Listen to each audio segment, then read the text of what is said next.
Film राग देश की कहानी इर्द गिर्द घूमती है साल 1945 में आज़ाद हिंद फौज, उनके 3 जवान और ब्रिटिश शासन के। फिल्म में ब्रिटिश इंडियन आर्मी के 3 जवानों शाहनवाज खान, गुरबख्श सिंह ढिल्लन और कर्नल प्रेम सहगल के ऊपर देशद्रोह और हत्या का आरोप लगाकर मुकदमा चलाया जाता है, क्योंकि इन 3 जवानों ने सेकंड वर्ल्ड वॉर के दौरान ब्रिटिश इंडियन आर्मी छोड़कर INA यानी नेताजी सुभाष चंद्र बोस की इंडियन नेशनल आर्मी को ज्वाइन कर लिया था।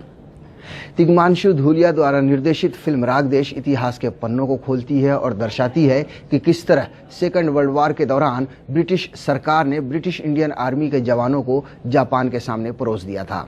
किस तरह नेताजी सुभाष चंद्र बोस ने देश की आज़ादी के लिए आज़ाद हिंद फौज का गठन किया था, और उन सबसे महत्वपूर्ण ये कि किस तरह देश के इन 3 सिपाहियों का मुकदमा लड़ा गया था। इसमें भारत की संपूर्ण आज़ादी से पहले हुई घटनाओं और वाक़यों को दर्शाने की अच्छी कोशिश की गई है। राग देश में सबसे अच्छी बात है इसकी कास्टिंग, जो परफेक्ट लगती है। अमित साध, कुणाल कपूर और मोहित मारवा ने अपने अपने किरदारों के साथ इंसाफ किया है, और ये तीनों उस दौर के देश के सिपाही पर्दे पर लगते हैं। फिल्म में अंग्रेजी, तमिल या पंजाबी जैसी अलग अलग भाषाएं हैं जो फिल्म को ऑथेंटिक बनाती हैं।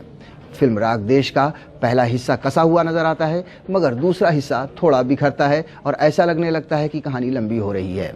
फिल्म की सबसे बड़ी प्रॉब्लम है इसका नरेशन और एडिटिंग। फ्लैशबैक और आज में कई जगह काफ़ी कन्फ्यूजन होता है। फिल्म को बहुत ही ध्यान लगाकर देखना पड़ता है, अगर थोड़ा भी ध्यान हटेगा तो कहानी समझ नहीं आएगी।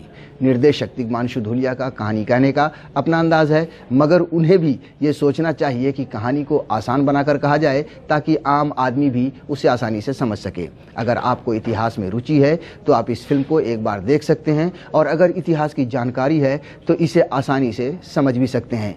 फिल्म राग देश के लिए मेरी रेटिंग है 2.5 स्टार।